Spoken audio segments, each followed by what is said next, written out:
How do you cope with change?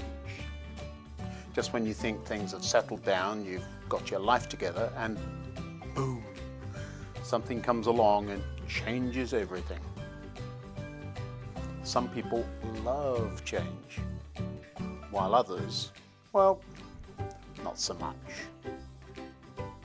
What do you do when things don't quite work out the way you thought they would, and you've made a big decision based on what you thought should happen? My name is Ian Currey, and this is Thinking Out Loud. Come on, let me tell you what I think.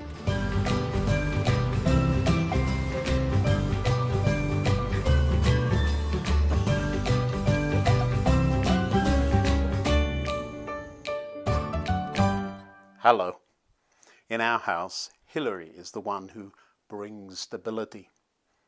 I can always count on her to have things in the right place, for everything that's needed for tomorrow to have been thought about, and the menu for the day, or even the week, not only planned, but the necessary ingredients in place. Me? Well, that's another story. It's not that I'm totally disorganized or anything, it's just that at the last minute I see a much better way to do something, and so try whatever it is that way instead. Oh, for sure, sometimes it's an adventure, but change isn't always a good thing, is it? I'll try moving the furniture around, driving a different way home from work, or perhaps even listening to a radio station I've never listened to before just to see what it's like. I rarely sit still long enough to have a favourite chair and generally enjoy change. I expect a few of you are smiling and agreeing, while others of you are horrified that I would listen to any other radio station than UCB or Classic FM. Change can be a good thing, but ultimately we all need stability in one form or another, don't we? I like to know what's for dinner, so I can look forward to it while I'm eating my sandwich at lunchtime. I like to know what my schedule is, well, in advance, even if, like the coming month or so, it will mean getting up at 4 o'clock in the morning. Ooh. Some of you have let me know you really like seeing the trains run in the basement. Some of the questions you ask show me that you're paying far more attention than I would have expected. A lot of rather technical questions came as a result of a recent video about the little engine who could. In that program, I showed a banking engine catching up a struggling express and then helping push it up the hill. The basic question that was asked over and over again was, how did you get locomotives to travel at different speeds on the same track? Well, despite some of the trains being very old, I've managed to fit a clever computer chip into each locomotive. The chip in there listens for a computer to send it information that controls its every move. The system not only allows me to control the trains individually, but will let me know where they are and what they're doing, and that stops them crashing into each other. It's very clever and keeps my electronic skills sharp. However, the particular locomotive I used as the banking engine has a problem. It's one of the oldest engines I have and was never really designed with space or wiring for the special computer chips. It was quite an operation getting one fitted inside that engine. Well, being old and difficult just makes me love the train all the more. I can't imagine why. Recently, the chip in that locomotive has decided to start forgetting what its address is and So all the settings I program into it need to constantly be updated until it actually breaks or goes on fire or something. I'll continue to give it the extra time it needs, even though it isn't behaving as it ought to.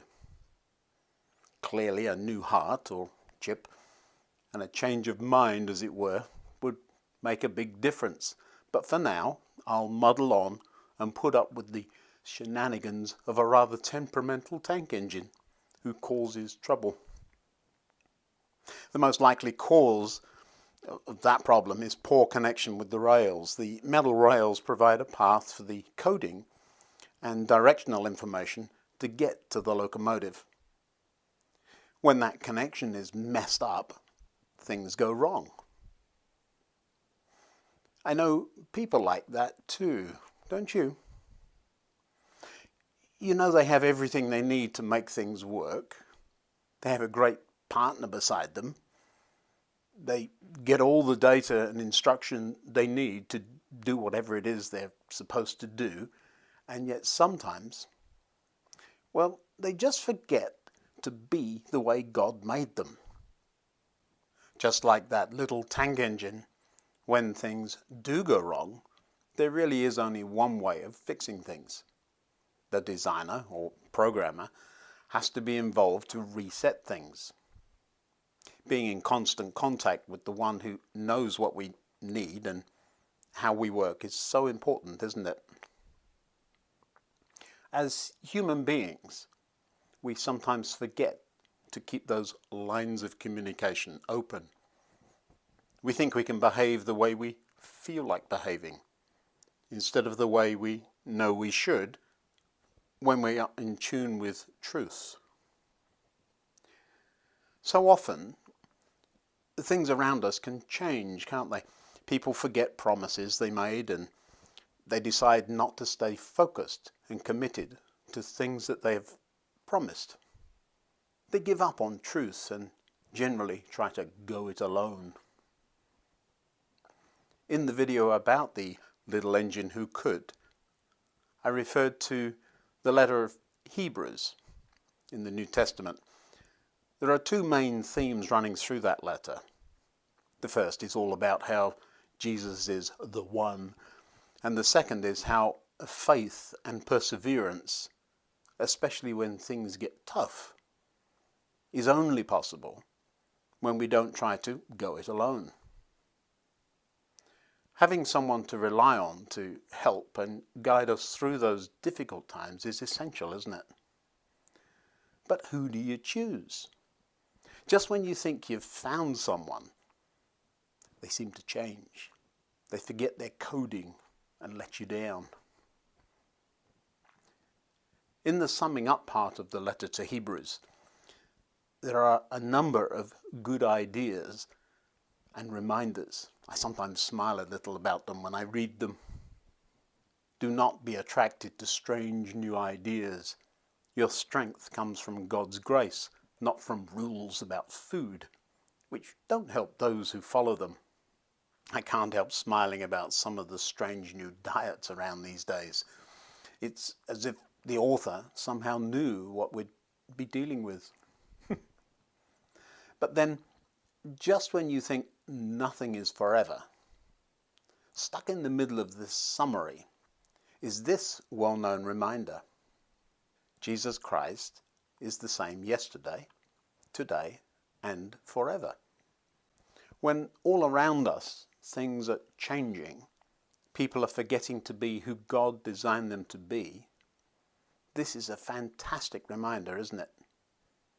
Staying in contact constantly with Jesus, who is the only one who can keep us on track, seems like such a good idea to me.